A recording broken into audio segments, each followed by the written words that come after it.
అందరికీ నమస్కారం అండి. జై శ్రీకృష్ణ ఛానల్‌కి స్వాగతం. ఈరోజు మనం చెప్పుకోబోయే కథ బ్రహ్మ, విష్ణు, మహేశ్వరుల సృష్టికి సంబంధించిన కథ. ఈ కథను భక్తి శ్రద్ధలతో వినండి. కోటి జన్మల పుణ్యం కలుగుతుంది. అదృష్టం మనల్ని వరిస్తుంది. లక్ష్మీ కటాక్షం అనేది కలుగుతుంది. కథ విదురుడు మైత్రేయి మహామునిని దర్శించి సృష్టి ఆరంభం, విష్ణు లీలలు చెప్పమని కోరారు.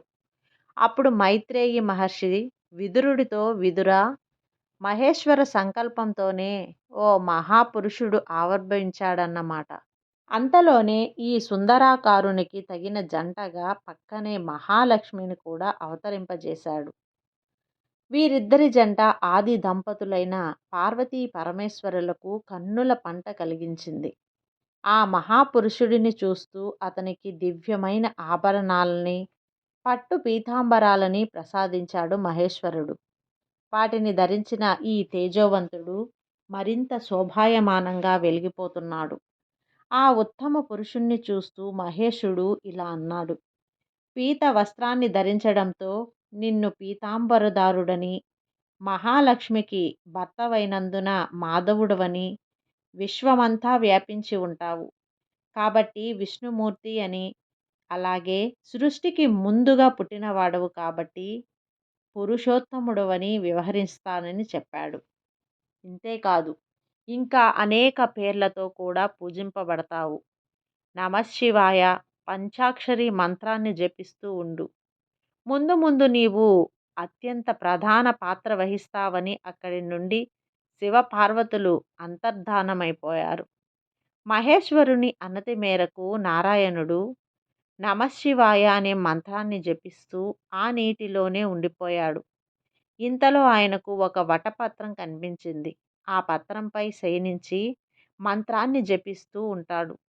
అలా కొన్నేళ్లు గడిచిపోయాయి. ఇలా గడుపుతున్న విష్ణుమూర్తికి నీవు సకల జ్ఞాన స్వరూపుడవు, అందులోనూ నీళ్లలోనే ఉండేవాడివి కాబట్టి నీవు నారాయణుడివిగా కీర్తింపబడతావు. నారము అంటే జ్ఞానము అని, నీరు అని కూడా అర్థం. కాబట్టి నీకు నారాయణుడనే నామం సార్థకమవుతుంది అంటూ అశరీరవాణి వినిపించింది. దాంతో జ్ఞాన స్వరూపుడైన విష్ణుమూర్తికి వేదాలలోని సారం కూడా అవగతమైంది.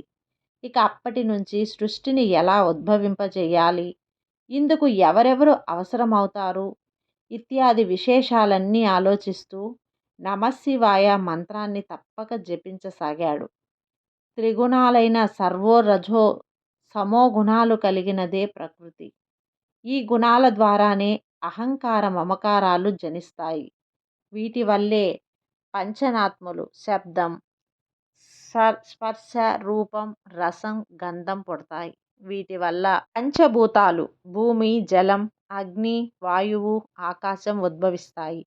అలానే జ్ఞానేంద్రియాలు త్వక్కు, చక్షు, స్తోత్రం, జిహ్వ, ఆగ్రనం, కర్మేంద్రియాలు వాక్కు, పాణి, పాదం, వాయువు, ఉపస్థ, అంతఃకరణాలు, మనసు, బుద్ధి, అహంకారం, చిత్తం జన్మిస్తాయి. ఈ విషయాలన్నీ విష్ణువు యోచిస్తూ ఉంటాడు. ఇంతలో అతని నాభి ప్రదేశం నుండి ఒక పెద్ద పద్మం పుడుతుంది. దాని మొదలు చివర ఎక్కడో కూడా తెలియనంత పెద్దవిగా ఉంటుందా పుష్పం. ఆ పుష్పం పైనే బ్రహ్మ, సరస్వతులు ఆసీనులై ఉంటారు. బ్రహ్మదేవుడి శరీరం ఎరుపు కాంతితో ఉంటుంది. తమోగుణ ప్రధానుడై ఉంటాడు. జగతిపైకి రాగానే ఆయనకు చుట్టూ ఉన్న నీరు తప్ప ఇంకేమీ కనిపించలేదు. పద్మంపై ఉండటంతో కింద భాగం కూడా కనిపించలేదు. దాంతో ఈయన పుట్టుకకు కారణమైన నారాయణుడు కూడా బ్రహ్మ కళ్ళకు చోద్యం కాలేదు. అసలు తానెలా పుట్టింది తెలియక ఆ విషయమై సుదీర్ఘకాలం ఆలోచిస్తూనే ఉన్నాడు. వారి వారి గుణాలు, చర్యలు, స్వభావాన్ని బట్టి వారికి నివాసాలను ఏర్పరిచాడు. దాంతో ఎవరి స్థావరాలకు వాళ్ళు వెళ్ళి అక్కడే ఉండటం ప్రారంభించారు. అనంతరం బ్రహ్మదేవుడి శరీరం నుండి మరికొంతమంది జన్మించారు. బ్రహ్మదేవుడి ఒడి నుండి నారదుడు, బ్రొటనవేలు నుండి దక్షుడు, ప్రాణం నుండి వశిష్ఠుడు, చర్మం నుండి భృగువు, చేతి నుండి క్రతువు, నాభి నుండి పులహుడు, చెవి నుండి పులస్త్యుడు, ముఖం నుండి అంగీరసుడు, కళ్ళ నుండి అత్రి, మనసు నుండి మరీచి మొదలైన మహర్షులు జన్మించారు. అలాగే రుచి, కర్దముడు, బృహస్పతి, సముద్రాలు, ఛందస్సు, ధర్మం, అధర్మం, క్రోమ క్రోధాలాభాలు, ఓంకారం తదితరులు కూడా బ్రహ్మ శరీరం నుండే పుట్టాయి. బ్రహ్మ అంశతోనే స్వయంభువ మనువు కూడా జన్మించాడు. పద్మగంధి, శతరూపి అనే కన్యకామణుల్ని సృష్టించి మునువు జరుపుతాడు బ్రహ్మదేవుడు. ఈ దంపతులకు అగ్రీయుడు, ప్రియవ్రతుడు, ఉత్తాసనపాతుడు అనే కుమారులు, రాకుతి, దేవహుతి, ప్రసూతి అనే కుమార్తెలు జన్మించారు. రాకుతికి రుచితోనూ, దేవహుతికి కర్దమునితోనూ, ప్రసూతికి దక్షుడితోనూ పెళ్ళిళ్ళు జరిగాయి. ఇక శ్రీశకుడు దాక్షిణ్యాఖ్యను వివాహం చేసుకున్నాడు. వీరికి అత్యుష్మతులనే 25 మంది సంతానం కలిగింది. దేవహుతికి కర్దముని వల్ల కపిలుడు తదితరులు జన్మించారు. ప్రసూతికి దక్షుని వల్ల 64 మంది పుత్రికలు జన్మించారు. ఈ దక్షపుత్రికలలో శ్రద్ధ, లక్ష్మి, ధృతి, శాంతి, తుష్టి, షుష్టి, కీర్తి, సిద్ధి, బుద్ధి, క్రియ, మేధ, లజ్జ, వసువు అనే 13 మందిని ధర్ముడు వివాహం చేసుకున్నాడు. అలాగే ఖ్యాతి, సతి, సంబుతి, స్మృతి, ప్రీతి, క్షమ, సన్నుతి, అనురూప, ఊర్జ, స్వాహ, స్వద అనే 11 మందిని భృగువు వివాహమాడాడు. సతీదేవిని పరమేశ్వరుడు కళ్యాణం చేసుకున్నాడు. మరచి, సంభూతి, అంగీరసుడు స్మృతిని, పులస్త్యుడు ప్రీతిని పెళ్లి చేసుకోగా, క్రతువు పులహరుడు, అత్రి, వశిష్ఠుడు, అగ్నిపితరులతో వీరంతా కూడా దక్షక పుత్రులను వివాహం చేసుకున్నారు. అలా ఆయన సంతానాన్ని వీళ్ళంతా వివాహం చేసుకుని ప్రణయ జీవితాన్ని సాగిస్తున్నారు. వీరి ప్రణయ జీవితం కారణంగా ఈ సృష్టిలో ఎన్నో జీవరాశులు ఉత్పన్నమయ్యాయి. అలా ఈ సృష్టి మొదలైంది. దేవహుతి గురించి తెలుసుకుందాం. ఈమె స్వయంభువు మనువు కుమార్తె. అత్యంత సౌందర్యవతి. మహావిష్ణువు అనుగ్రహించి ఆనతిచ్చినట్లుగా ప్రజా సృష్టికి 9 మంది కుమార్తెలు ఉద్భవించే వరకే దాంపత్యం నెరపి ఆ పరంధాముడి గురించి తపస్సు చేసుకోవాలనన్న తన అభిలాషను తెలిపిన అత్తమామలు శతరూప స్వయంభు మనుషుల అంగీకారం సంపాదించిన కర్ముడు వారి పుత్రిక దేవహుతిన వివాహమాడాడు. ఆమె లావణ్యం పూర్వం విశ్వవసుడనే గంధర్వ రాజతంటివాడు మతి తప్పి తన విమానం నుండి కింద పడేటట్లు చేయగలిగింది. అంత సౌందర్యవతిని వివాహమాడిన తర్వాత కొంతకాలం యజ్ఞయాగాదులలో మునిగిన ఆమె అత్యంత శ్రద్ధతో పతికి కావలసిన శుశ్రూష చేసి అలిపి సృష్టించింది. అది గమనించి కర్తముడు, దేవి, నీ సేవలు అద్భుతం. పతిగా నిన్ను నేను కూడా సంతోషపెట్టెదను. సరస్వతీ నది స్నానం చేసిరా అన్నాడు. ఆమె స్నానానికి దిగగానే ఆయన యోగశక్తి వలన అనేక మంది సౌందర్యవతులు ఆమెకు స్నానాది సేవలు ఆచరించి కర్తమ సృష్టి అయిన దివ్య విమానంలోకి తెచ్చారు. కర్తమునుడు భార్యతో కలిసి కుబేరుని చైత్రవనము, మరెన్నో దివ్య ప్రదేశాలు, తీర్థాలు, రమణీయ ప్రకృతి నిలయాలలో వ్యవహరిస్తూ 100 సంవత్సరాలు ఆమెను తృప్తిపరిచారు. తర్వాత విష్ణు ఆనతి నెరవేర్చడానికి 9 రూపాలలో వికసించే కర్తముడు దేవహుతి గర్భంలో 9 విధానాలుగా తన శక్తిని నింపాడు. తర్వాత కర్తముడి వల్ల దేవహుతి 9 మంది కూతుళ్లను కన్నది. విష్ణువు ఆజ్ఞ పూర్తి చేసిన తర్వాత తపస్సుకు బయలుదేరిన కర్తమ మహర్షితో దేవహుతి, స్వామి, ఈ కన్యలు తమ వరుణులను తామే ఎలా వెతుక్కోగలరా? వారికి వివాహం జరిపించి నాకు వేదాంత విషయంలో జ్ఞానం బోధించగల కుమారుణ్ణి ఇవ్వండి అని అడిగింది. ఇదంతయు మహావిష్ణువు అభీష్టంతో జరుగుతున్నది. ఆయన్ని ప్రార్థించు, ఆ వరంతో నీ గర్భంలో విష్ణువు జన్మిస్తాడు, నీ సందేహాలన్నీ తీరుస్తాడు అన్నాడు.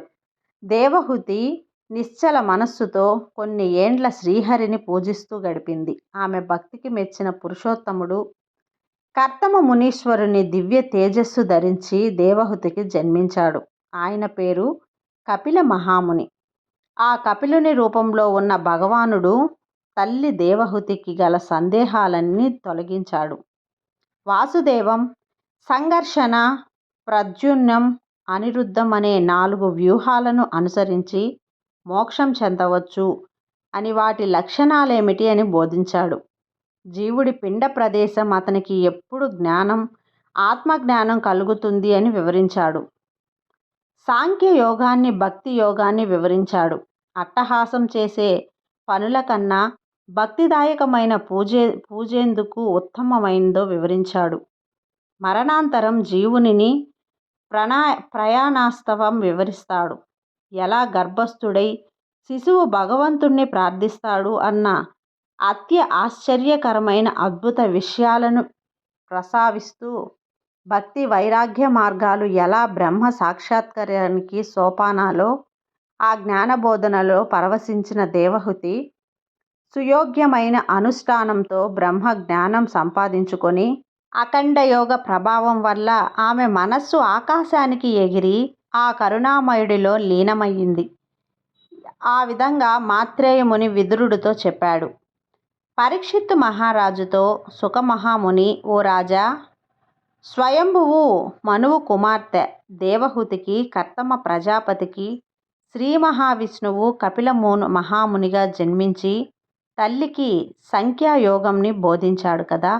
ఆ తర్వాత స్వయంభువు మనువు మరొక కూతురు ఆకుతికి శ్రీహరి శ్రీయజ్ఞుడు అనే పేరుతో జన్మించాడు. ఆయన్ని స్వయంభువు మనువు తన ఇంటికి తీసుకెళ్లి పెంచాడు. శ్రీహరిని వదిలి ఉండలేని శ్రీ మహాలక్ష్మి ఆకూతి ఇంట ప్రభవించి పెరిగినది. లక్ష్మీనారాయణులు ఆది దంపతులు గనుక వారికి పెళ్లి చేశారు. అత్రి అనసూయ దంపతులు వృక్ష పర్వతం దగ్గర నిర్వింధ్యం నది ఒడ్డున నిండిన వనం దగ్గర కూర్చొని తపోదీక్ష ప్రారంభించారు. ఆ తపోదీక్షకి 3 లోకాలు వణికిపోగా త్రిమూర్తులు 3 ప్రత్యక్షమయ్యారు. తన ఆశ్రమంకి వచ్చిన వారికి నమస్కారం చేసి, స్వామి, నేను సంతానం కొరకు ఇలా దీక్ష చేస్తున్నాను, మీరు వచ్చి నా జన్మ పావనం చేశారు అన్నాడు. బాహ్యంగా మేము 3 అయినా ఒక్కరమే, నీ కోరిక త్వరలో నెరవేరుస్తాను అని చెప్పాడు. ఆ విధంగా బ్రహ్మ అంశతో చంద్రుడు, విష్ణు అంశతో దత్తాత్రేయుడు, శివ అంశతో దుర్వాసురుడు పుట్టారు. ఇలా సృష్టి అనేది శ్రీ మహావిష్ణువు, బ్రహ్మ, పరమేశ్వరుల చేత సృష్టింపబడింది. సృష్టికర్త అయిన శ్రీ మహావిష్ణువు లయకారుడు. ఆయన చేసే ఈ లీలల్ని తరువాత భాగంలో చూద్దాం. ఈ వీడియో మీకు నచ్చినట్లయితే లైక్ చేసి సబ్స్క్రైబ్ చేయండి. మరికొంతమందికి షేర్ చేయండి. సర్వే జనా సుఖినో భవంతు.